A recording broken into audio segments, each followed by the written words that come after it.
وقضى ربك ألا تعبدوا إلا إياه وبالوالدين إحسانا إما يبلغن عندك الكبر أحدهما أو كلاهما فلا تقل لهما أف ولا تنهرهما وقل لهما قولا كريما. سورۃ بنی اسرائیل کی آیت نمبر 23 میں، بلکہ اس کے بعد کی آیت نمبر 24 میں بھی اللہ تبارک و تعالیٰ نے والدین کے ساتھ حسن سلوک کا پیغام دیا ہے. اللہ کے نبی صلی اللہ علیہ وسلم نے بھی اس حوالے سے بہت ساری تعلیمات پیش کی. اللہ تعالیٰ کہتے ہیں، اور اہم بات یہاں پر یہ ہے کہ اللہ تعالیٰ نے شرک سے منع کرنے کے فوراً بعد والدین کے ساتھ حسن سلوک کا حکم دیا. لا تجعل مع اللہ الہا آخر فتقعد مذموما مخذولا، کہ اللہ کے ساتھ کسی کو شریک مت ٹھہرا. یہ میسج دیا اللہ تعالیٰ نے، اور اس کے فوراً بعد جو پیغام دیا وہ ہے والدین کے ساتھ حسن سلوک کا. کہا کہ آپ کے پروردگار نے اس بات کا فیصلہ کیا ہے کہ اللہ کے سوا کسی کو شریک مت ٹھہراؤ، اور وبالوالدین احسانا، اور والدین کے ساتھ حسن سلوک کرو. اگر ان میں سے کوئی ایک یا دونوں بڑھاپے کی عمر کو پہنچ جائیں تو فلا تقل لهما اف، انہیں اف تک نہ کہو. وقل لهما قولا کریما، اچھی بات، اچھی گفتگو کرو ان سے. اللہ کے نبی صلی اللہ علیہ وسلم نے والدین کے ساتھ حسن سلوک کے لیے بہت ساری تعلیمات دی، لیکن سب سے پہلے یہ بات یاد رکھنا ہے، اللہ کے نبی صلی اللہ علیہ وسلم نے فرمایا کہ الجنت تحت قدمیہا، والدین کے ماں باپ کے قدموں کے نیچے ہے جنت.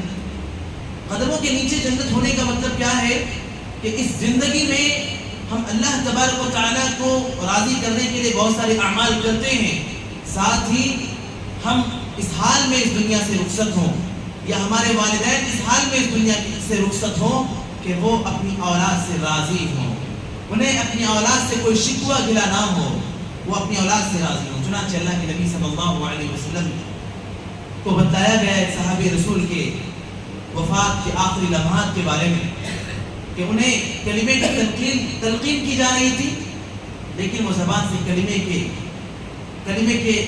ادائیگی نہیں کر پا رہے تھے، کلمہ نہیں پڑھ پا رہے تھے.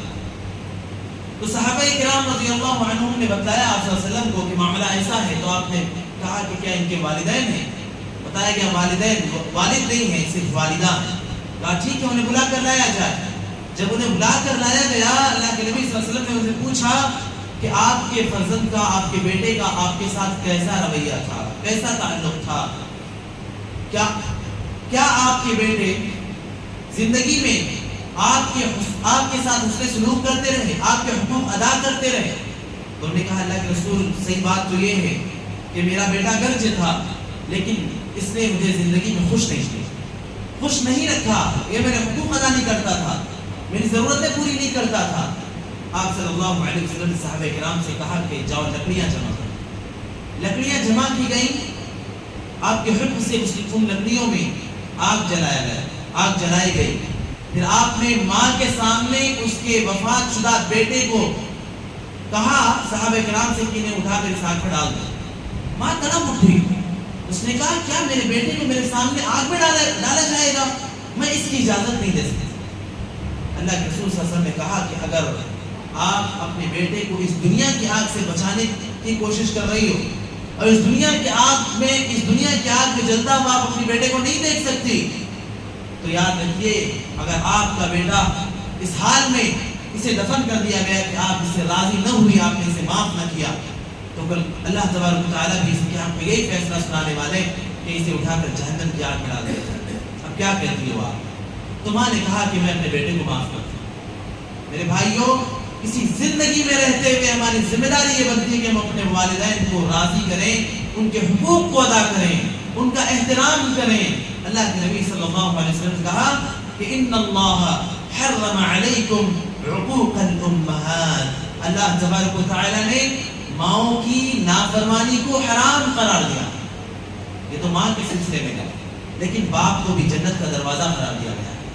تو ماں اور باپ دونوں کا خیال رکھنا، دونوں کا احترام کرنا، دونوں کی عزت کرنا، دونوں کے حقوق کو ادا کرنا، جب وہ بڑھاپے کی عمر کو پہنچ جائیں تو میرے بھائیو یاد رکھیے اللہ تعالیٰ نے قرآن مجید میں فرمایا کہ جب کوئی شخص اپنے بڑھاپے کی عمر کو پہنچ جاتا ہے تو دھیرے دھیرے وہ اپنے بچپن کی طرف لوٹنے لگتا ہے. تو جس طریقے سے بچے کو ضرورت ہوتی ہے نا اپنی بنیادی ضروریات کے لیے کسی کا محتاج ہوتا ہے وہ، ایسے ہی بزرگوں کو بھی اپنی بنیادی ضروریات کے لیے وہ بھی محتاج بن جاتے ہیں. ایک ایک چیز کے لیے وہ دوسروں کے محتاج بن جاتے ہیں. تو آپ ایسے میں اپنے والدین کا سہارا بنیں.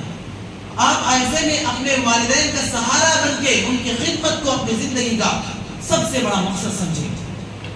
ایک صحابی رسول نے اللہ کے نبی صلی اللہ علیہ وسلم سے جہاد کے سفر پر آپ صلی اللہ علیہ وسلم کے ساتھ جانے کی خواہش ظاہر کی. آپ صلی اللہ علیہ وسلم نے کہا کہ کیا تمہارے والدین ہیں؟ انہوں نے کہا اللہ کے رسول میرے والدین ہیں. آپ نے کہا جاؤ اپنے والدین کی خدمت کرو، اسی میں تمہارا جہاد ہے. تم اپنے والدین کی خدمت کرو، اسی خدمت میں تمہیں انشاءاللہ جہاد کا اجر مل جائے. اسی طرح ایک اور تابعی جنہیں کہا تو تابعی گیا ہے لیکن آپ صلی اللہ علیہ وسلم کی زندگی میں وہ باحیات تھے جنہیں اویس قرنی کہا جاتا ہے. اللہ کے نبی صلی اللہ علیہ وسلم نے اپنی زندگی میں عمر بن خطاب رضی اللہ عنہ سے کہہ دیا تھا کہ ایک شخص وہ صرف اور صرف اپنی ماں کی خدمت کے لیے مجھ سے ملنے نہیں آ سکا، ورنہ وہ ضرور آتا. وہ جب دعا کرتا ہے اللہ تعالیٰ اس کی دعا کو ضرور قبول کرتا ہے. وہ جب تم سے ملے تو تم اس سے اپنے حق میں دعا ضرور کروانا. اللہ کے نبی صلی اللہ علیہ وسلم کی اس پیشین گوئی کو عمر بن خطاب رضی اللہ عنہ نے یاد رکھا، اور جب وہ وقت لوٹ کر آیا جب اویس قرنی سے آپ کی ملاقات ہوئی تو عمر بن خطاب نے اللہ کے نبی صلی اللہ علیہ وسلم کے اس فرمان کو یاد دلایا اور کہا کہ میرے نبی نے کہا تھا کہ آپ کی دعاؤں کو اللہ تعالیٰ قبول کرتے ہیں، آپ میرے حق میں دعا کیجیے. تو میرے بھائیوں صرف انہوں نے اپنی والدہ کی خدمت کی وجہ سے اللہ کے نبی صلی اللہ علیہ وسلم سے ملاقات کے لیے وہ نہیں آ سکتے، ورنہ انہیں نبی صلی اللہ علیہ وسلم کی صحبت کا شرف حاصل ہو جاتا. اس قدر اہم ہے یہ چیز، اس قدر اہمیت حاصل ہے اس کو. لیکن آج کے وقت میں اولاد جو والدین کی نافرمان ہو رہی ہے نا، کہیں نہ کہیں اس کے ذمہ دار والدین بھی ہوتے ہیں. کیسے والدین اس کے ذمہ دار ہوتے ہیں؟ وہ اس طرح سے کہ انہوں نے اپنی زندگی میں انہوں نے اپنے بچوں کو صحیح تعلیم نہیں دی ہوئی ہوتی ہے، اپنے بچوں کی دینی انداز میں دینی ناحیے سے انہوں نے تربیت نہیں کیا ہوتا. صرف اور صرف دنیاوی کامیابی کی طرف وہ کوشش کرتے رہے کہ میرا بچہ بڑا ڈاکٹر بن جائے، انجینئر بن جائے، لائر بن جائے، دنیا میں کامیاب ہو جائے، زیادہ سے زیادہ پیسے کما لے.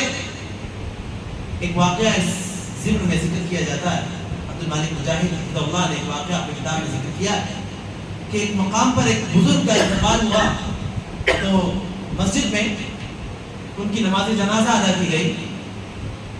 اسی دوران ایک شخص نکل کر آیا باہر تو دیکھا کہ ایک بڑا سوٹ بوٹ اور ٹائی والا ایک شخص مسجد کے باہر چکر لگا رہا ہے، گھوم رہا ہے، ٹہل رہا ہے. تو اسے پوچھا کہ بھائی، جب اس نے سلام کیا اور جواب دیا، پھر سمجھ میں آیا کہ مسلمان ہے، تو اسے پوچھا کہ بھائی آپ مسجد میں کیوں نہیں آئے؟ آپ نے نہ نماز ادا کی، نہ نماز جنازہ پڑھی، کیا بات ہے، کیوں ایسا ہوا؟ تو شخص نے کہا کہ بات یہ ہے کہ میں امریکہ میں کسی بڑی کمپنی میں جاب کرتا ہوں اور میں صرف کسی جنازے کے لیے یہاں حاضر ہوا ہوں. میں نے بڑی قربانی دی ہے، لیکن مسئلہ یہ ہے کہ مجھے پتا چلا کہ ہندوستان، پاکستان وغیرہ میں مسجد کے باہر سے چپلوں کی چوری کا مسئلہ بڑا گمبھیر، بڑا سنگین، اور میرے جو بوٹ ہے نا بہت قیمتی. میں یہ نہیں چاہتا کہ میں ان جوتوں کو چھوڑ کر مسجد میں جاؤں اور یہاں سے کوئی نے چوری کر لے. پھر اس شخص نے بتایا صحیح بات تو یہ ہے کہ یہ جو شخص جو وفات پائے ہیں یہ میرے والد ہیں، لیکن میں کیا کروں، میں مجبور ہوں. تو اگر صحیح تربیت انہوں نے کی ہوتی اپنے بچے کی اپنی زندگی میں، انہوں نے دین سکھایا ہوتا، دین پڑھایا ہوتا، تب والدین کا حق اسے معلوم ہوتا، والدین کے حقوق سے وہ واقف ہوتا، والدین کے مقام اور مرتبے سے وہ واقف ہوتا. لیکن بس دنیا پڑھا دی، دنیا سکھا دیا، دنیا میں آگے بڑھا دیا اور سمجھ رہے ہیں کہ میرا بچہ اب بڑا ہو کر میری خدمت کرے. کتنے ایسے بزرگ والدین ہیں جو ہوم میں زندگیاں گزار رہے ہیں اور ان کی اولاد نے انہیں لے جا کر وہاں ڈال دیا ہوا ہے. نہ ہی بقرعید میں انہیں پوچھنے جاتے، نہ ہی ان کی ضرورتوں کا خیال رکھتے، نہ ہی ان کے دواؤں کا انتظام کرتے. انہیں ایسی جگہوں پر لے جا کے ڈال دیا ہوا. کیوں؟ یہاں پر وہ شادی کر کے جب آئے تو ان کی بیویوں نے انہیں برداشت نہیں کیا، انہوں نے کہا کہ یا تو آپ اپنے والد کو رکھو یا تو اپنے ماں کو رکھو یا تو مجھے، دونوں میں سے کسی ایک کو چنو۔ لہذا ایسے لوگوں نے جنہوں نے والدین کی اہمیت کو، والدین کے مقام کو نہیں سمجھا ہوا ہوتا ہے، ایسے لوگ محض دنیا کی محبت کے لیے، محض بیویوں کی محبت کے لیے اپنے والدین کی قربانی کو پسند کر لیتے ہیں۔ بہت ہی افسوس کا مقام ہے بھائیو۔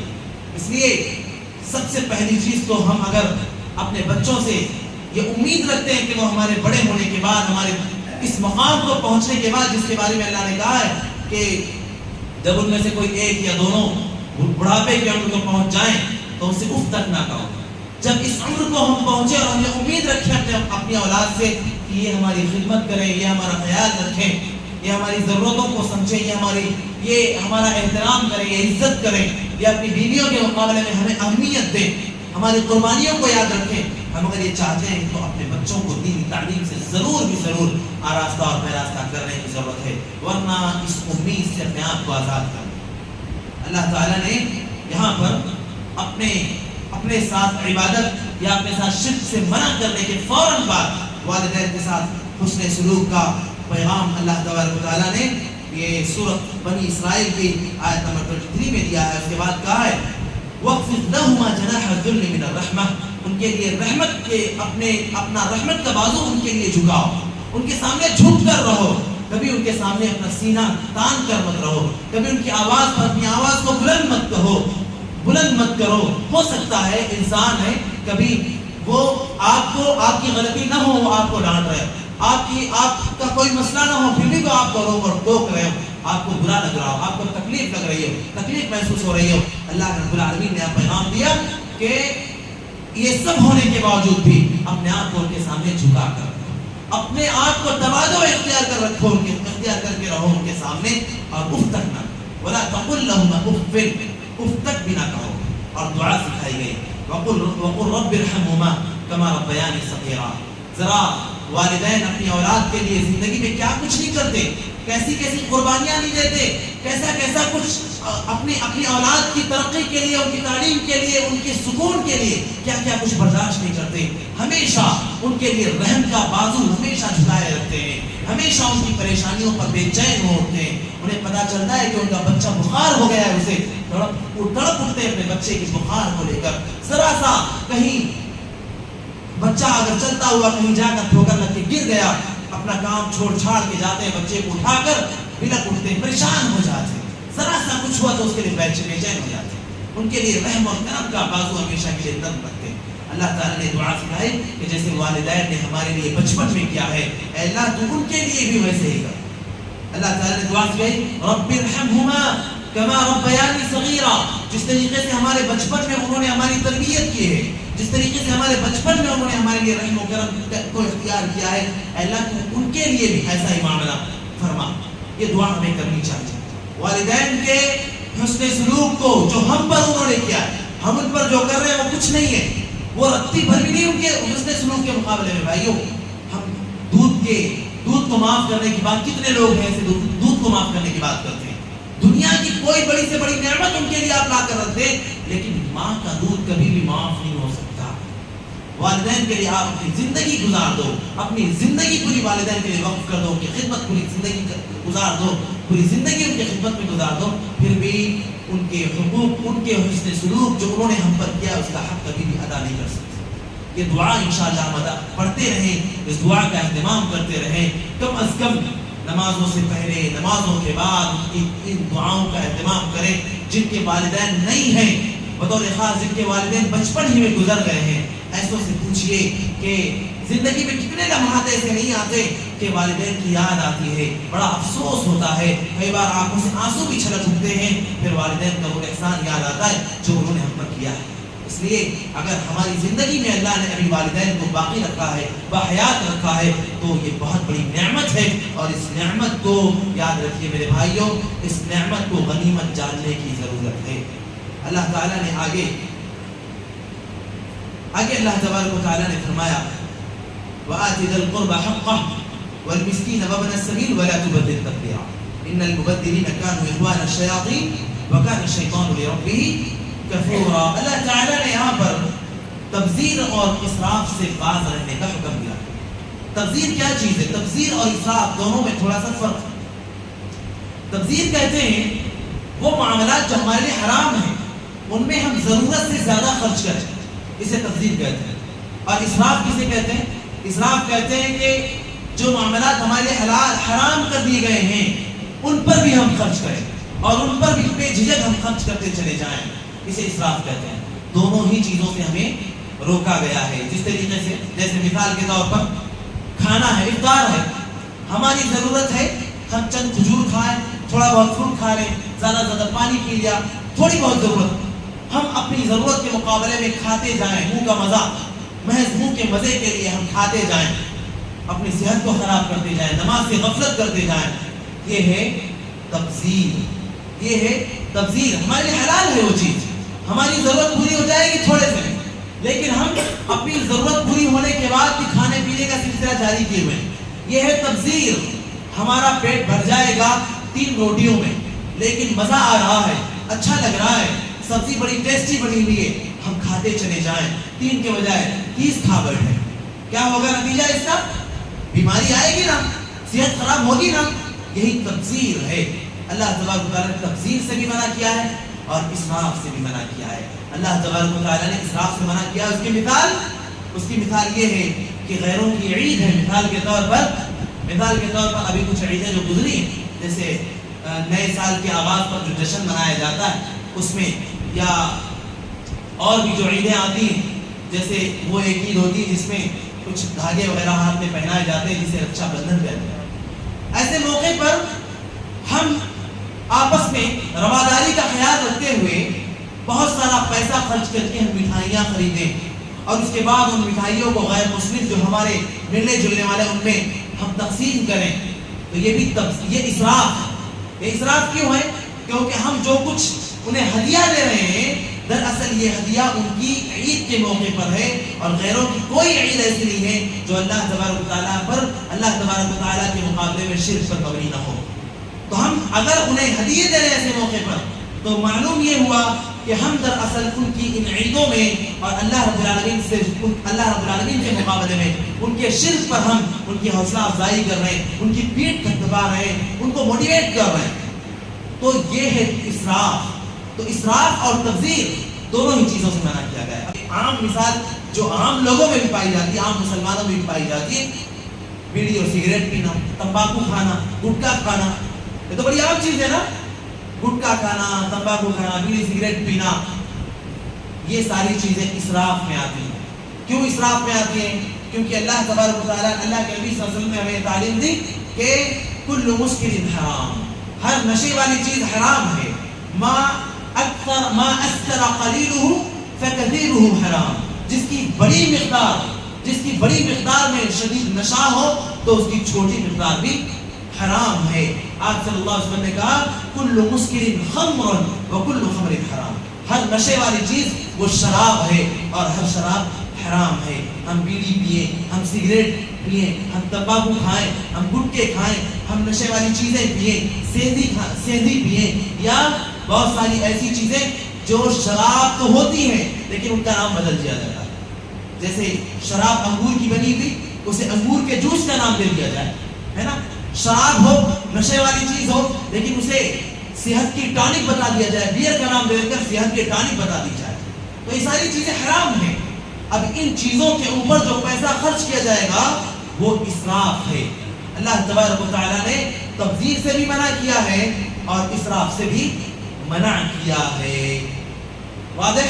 اللہ تبارک و تعالیٰ نے دونوں چیزوں سے منع کیا ہے، اور منع کرنے کے ساتھ ساتھ اللہ تبارک و تعالیٰ نے کہا کہ تبذیر کرنے والے، فضول خرچیاں کرنے والے یہ شیطان کے بھائی ہیں۔ وَكَانَ الشَّيْطَانُ لِرَبِّهِ كَفُورًا، اور شیطان رب العالمین کا ناشکرا۔ اللہ تعالیٰ کی دی ہوئی نعمت، اللہ تبارک و تعالیٰ کے دیے ہوئے پیسے، اللہ تبارک و تعالیٰ کا عطا کیا ہوا مال، انسان دراصل شکر گزار اس وقت بنے گا جب اس کی قدر کرے گا، جب اس کا صحیح استعمال کرے گا، جب اس کو بہت محتاط طریقے سے اپنی ضرورتوں میں اس کا استعمال کرے گا۔ لیکن جب بھرنے سے بلا جھجک بالکل پانی کی طریقے سے اپنے پیسوں کو خرچ کرنے لگے گا تو دراصل وہاں پر اس کی ناقدری لازم آتی ہے کہ وہ اللہ کے دیے ہوئے پیسوں کی قدر نہیں کر رہا ہے، تبھی تو بلا جھجک انہیں خرچ کر رہا ہے۔ اور اللہ رب العالمین کی دیے ہوئے پیسوں کو اور اللہ تبارک و تعالیٰ کی دی ہوئی دولت کو جو شخص صحیح طور پر خرچ نہ کر کے اللہ تبارک و تعالیٰ کے ساتھ ناشکری کر رہا ہے، اللہ تبارک و تعالیٰ ایک وقت آئے گا کہ اس سے سارا کچھ چھین لینے والا ہے.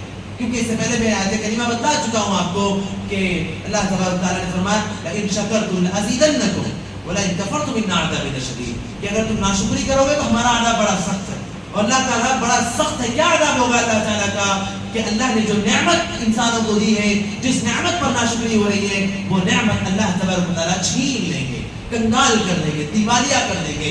اللہ تبارک و تعالیٰ ہر اعتبار سے ایسے لوگوں کو ضرورت یعنی محتاج بنا دیں گے. اللہ تبارک و تعالیٰ آپس میں ایک دوسرے کی محتاج بن جائیں گے اگر اللہ تبارک و تعالیٰ کا شکر ادا نہیں کیا گیا. اللہ تبارک و تعالیٰ سے دعا ہے الہ العالمین ہم سب کو کتاب اللہ اور سنت رسول پر عمل کی توفیق عطا فرما دے. سبحانک اللہم و بحمدک اشہد ان لا الہ الا انت استغفرک و اتوب الیک.